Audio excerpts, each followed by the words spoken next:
So king. No Alex Eala, no crowd? That may sound dramatic, but after watching what happened in Toronto, it's easy to understand why people were asking that exact question. For 3 straight nights, more than 10,000 fans packed the stadium, Philippine flags covered the railings, chants of "Let's go, Alex," shook the building, and the National Bank Open suddenly felt less like a regular tour stop and more like a major sporting celebration. Then Alex Eala lost, walked off the court, and almost instantly, the mood changed. The noise disappeared. The flags came down. The fans started heading for the exits.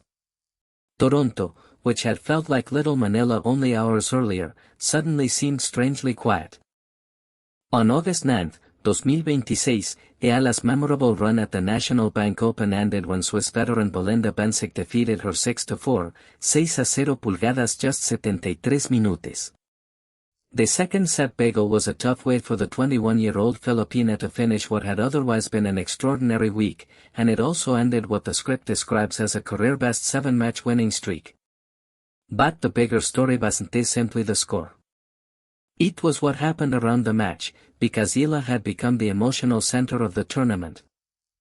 The National Bank Open's official social media account summed up the feeling after her loss, posting that Eala mania had come to an end on Sunday night in Toronto.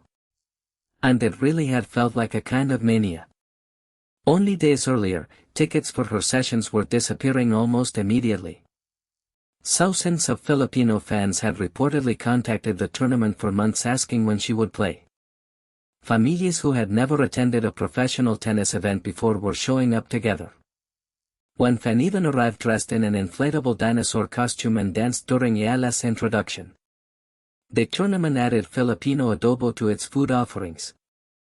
Everywhere you looked, there were Philippine flags, custom shirts, signs, kits, parents, grandparents, and fans who seemed determined to turn every Eala match into a celebration. Play-by-play commentator Mark Pa described the sound during one of Eala's wins as the kind of noise normally associated with winning a Grand Slam. Veteran journalist Dion Castillo reportedly called it the loudest atmosphere he had ever heard. Whether you were rooting for Eala or not, the energy was impossible to miss. Even Bencic acknowledged it after beating her. Speaking to the crowd, she said she knew most of the fans had been cheering for Alex, but she still appreciated playing in front of them. It was a classy recognition of what had been happening all week. But as Bencic spoke, the visual contrast was already beginning. Fans were leaving. Philippine flags were being folded. The enormous roar that had filled the stadium was giving way to footsteps, conversations, and empty seats. One fan reacted online by saying they couldn't believe Eala had helped sell out the stadium 3 days in a row. That sense of amazement captured the entire week, because Eala's impact wasn't just emotional. It was measurable.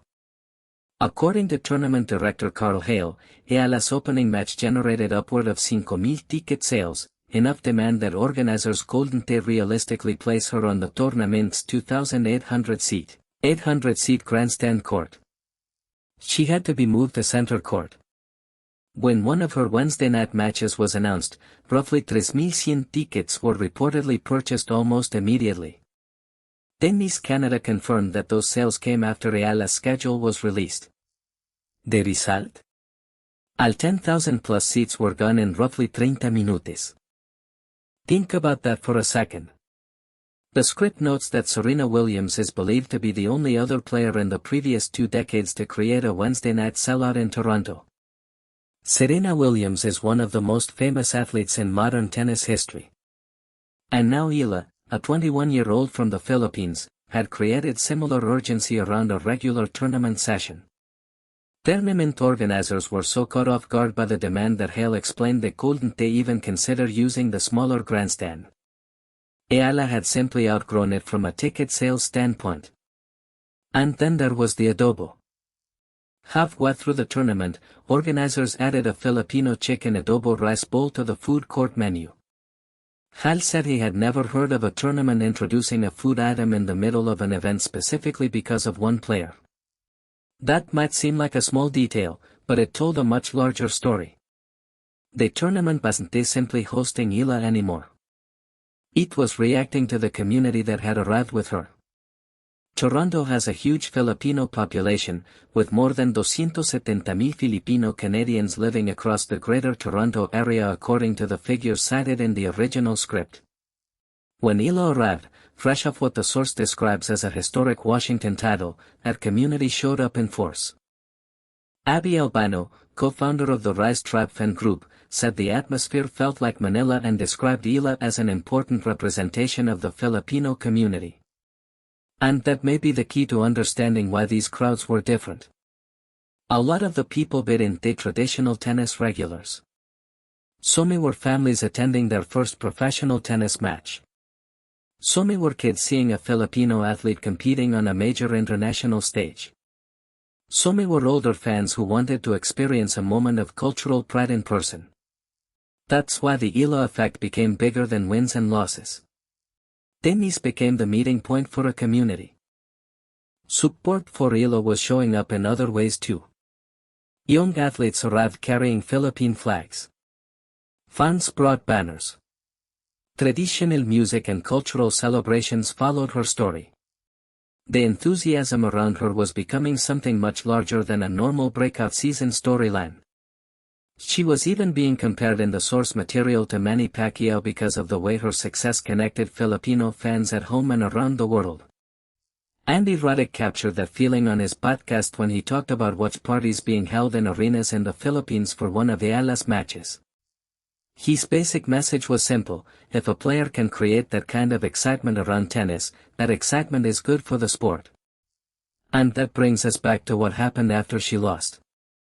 The awkward reality for the WTA and the National Bank Open was that none of the world's top 10 women were reportedly competing in Toronto, yet a huge portion of the Wakes buzz surrounded Eala. She wasn't a Grand Slam champion. According to the script, she wasn't even a top 10 player.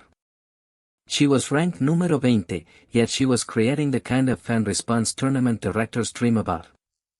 Hale described her as an absolute blessing for tennis and for the tournament, and said people throughout the industry were discussing what was happening.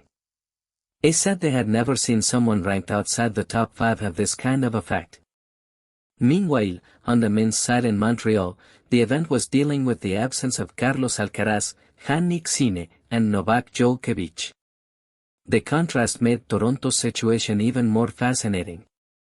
While Montreal lacked several of the biggest names in men's tennis, Toronto had discovered an unexpected crowd magnet in Eala. Analistas were already warning that if she lost, television interest, ticket demand, and overall buzz could decline. Then the Bensic match happened, and suddenly that possibility became real. There was another interesting contrast involving Bensic herself. The source notes that Bensic has at times preferred calmer conditions and has shown frustration when crowds or opposing player boxes become too loud during tense moments. During a match against Coco Gauff at the 2025 China Open, she became irritated by noise and premature cheering before her serve and eventually complained about it. Eala, meanwhile, seemed to thrive in the chaos. The louder the Filipino supporters became, the bigger the moment felt. That difference created an almost symbolic ending to Toronto's biggest storyline. The player powered by noise was gone, and the player who had beaten her was more comfortable with calm. But reducing this story to no Eala, no crowd misses the deeper point. The real lesson is about opportunity. Eala showed tournament organizers what can happen when a player connects with an audience that has historically been underrepresented in professional tennis. She brought fans through the gates. She put new eyes on broadcasts. She created cultural moments. She changed food menus. She turned routine sessions into sellouts. And Eala herself understood that she was only one part of something much bigger.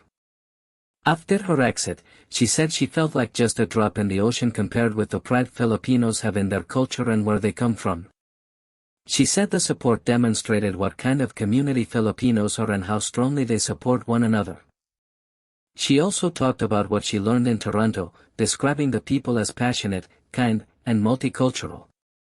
Most importantly, she said it was special to see tennis become a medium that allowed people to come together and celebrate the things they love. That may ultimately be the biggest takeaway from the entire week. For years, tennis has talked about attracting younger audiences, expanding internationally, becoming more diverse, and finding new fan bases. In Toronto, Eala showed what that can look like in real time. It wasn't created through a marketing campaign or a corporate slogan. It happened because thousands of people genuinely cared about the athlete on the court. So now the tennis world has a decision to make. Does it recognize this audience and build on the energy? Do tournaments pay closer attention to where Eala is scheduled, which courts can handle the demand, and how they can make new fans feel welcome? Do broadcasters and promoters understand that stars can emerge from places that haven't traditionally dominated the sport? Or does everyone treat Toronto as a temporary phenomenon and move on? Because the Eala effect appears to be about more than one tournament. For those 3 nights, Toronto saw what professional tennis can become when sports, culture, identity, and community all collide at exactly the right moment. More than 10,000 fans weren't simply watching a forehand or a backhand. They were celebrating someone who represented them on one of the sport's biggest stages. And when Eala finally walked off the court after losing to Belinda Bencic, that celebration ended for the week. The stadium became quieter. The flags disappeared. The adobo lines shortened. The chant stopped. But the bigger story may only be beginning. Because now tournament directors across tennis know what Eala can bring. They've seen the sold-out sessions. They've seen thousands of additional tickets disappear as soon as her schedule is announced.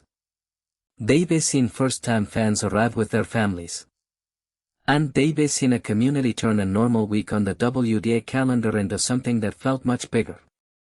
Eala Mania may have ended in Toronto on August 9th, but the Eala effect didn't disappear with it. The next question is whether tennis is ready for what comes next.